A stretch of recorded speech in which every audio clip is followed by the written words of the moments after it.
For a lot of us, ministry has always been connected to spaces and places. A lot of kids' ministries and churches in general find a lot of their identity in where they meet. As some of you have large group gathering spaces that are super cool with stages and screens and lighting, theater seating maybe. You might have a kids' hall with murals on the wall. You might have classrooms with TVs and technology.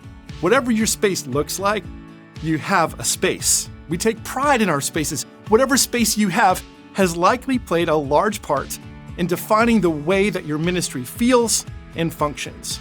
Now, I know a lot of you, and I know a lot of you have put a lot of thought into choosing your paint colors and into the ways that you arrange the chairs in your room and how you make your kids' areas attractive and appealing and fun and conducive to whatever kind of kids ministry you like to operate. But right now, most of us are not using our spaces very much. Even if you've begun meeting again, it's likely at a reduced capacity. Because of COVID, our spaces are emptier and quieter than they've ever been.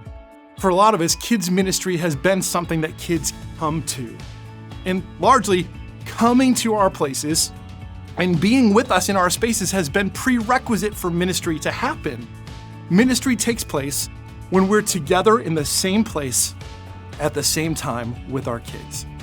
Ministry's been about those moments, those regular touch points, those real-time interactions with the kids that show up. And anyone who doesn't show up, the ones who miss a meeting, miss out. They miss the moment, they miss the message, they miss the ministry. And so now listen, we all have always known that the real church isn't the building, right? It's the people, not the steeple. We could each teach a lesson or preach a sermon about that. Even so, that hasn't kept us from relying on our locations as we serve in our vocations. Our ministries haven't only been about location, though. They've also been about time. It's not just where we gather, it's when we gather. We minister on Sunday mornings from 8 to 11, from Sunday nights from 6 to 7:30, or Wednesday evenings. We don't just need to be in the same place. We need to be there at the same time. And those meeting times have become special. They're sacred times. Now, we're all mourning the loss of gathering. We all want to be back together, and we want to be back together right now. So maybe your default, maybe your tendency is to wait and to watch and to wonder what's going to happen next and when this whole thing is just going to be over so we can get back to normal. But while we wait, time is ticking away.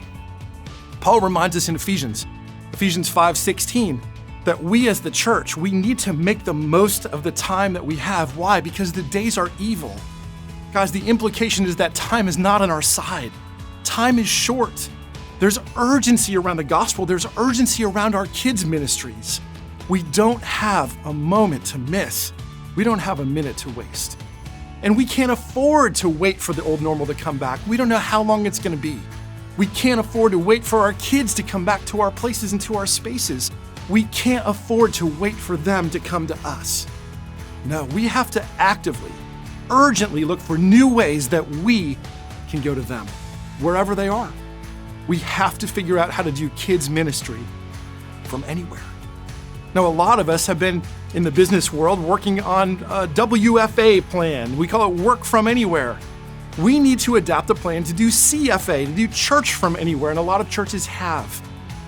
But we as kids leaders need to be thinking about KMFA, kids ministry from anywhere, so that we can continue to connect with our kids, and so we can continue to connect our kids with the truth of God's word no matter where they are.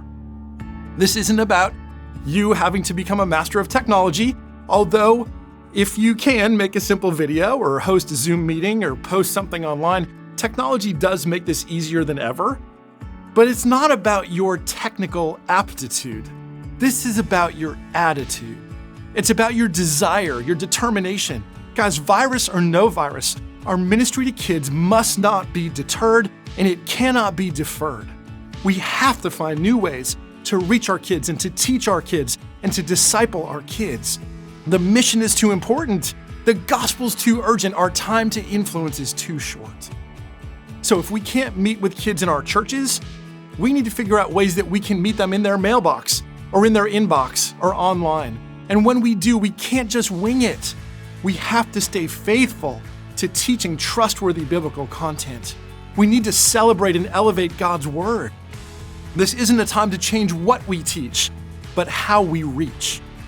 Yes, we're facing obstacles. We all are. But guys, every obstacle is an opportunity for us to innovate. Satan wants you to give up and to bow out and to just forget it all. He wants us to think that this is a terrible time for ministry, but he's dead wrong. He wants this to be a wait time, but God can make this a great time. This is a great time, guys. It's a great time to review and revisit your mission and vision and values. This is a great time to update your policies and procedures. This is a great time to equip and empower your volunteers. This is a great time to recruit new leaders with new skill sets for a new season. This is a great time to tap into the training that's available to you on ministrygrid.com and kidsministry101.com. This is a great time to double down on equipping families to do discipleship at home. This is a great time to invest more energy than ever into resourcing moms and dads and grandparents. This is a great time to leverage the digital components that you have inside your curriculum.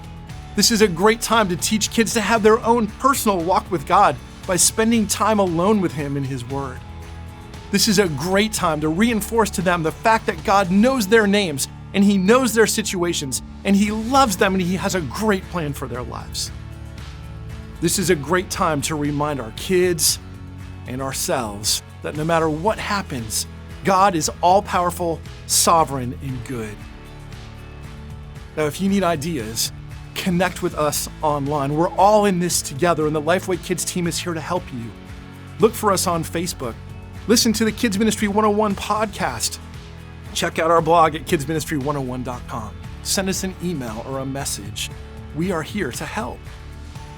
Someday soon, we will gather again in our spaces, at our churches, and slowly things will start to feel better again. But we can't just wait until that day to continue our ministries to kids and families. We can't wait for kids to come back to the church. Let's invest ourselves in finding new ways to take the church to our kids.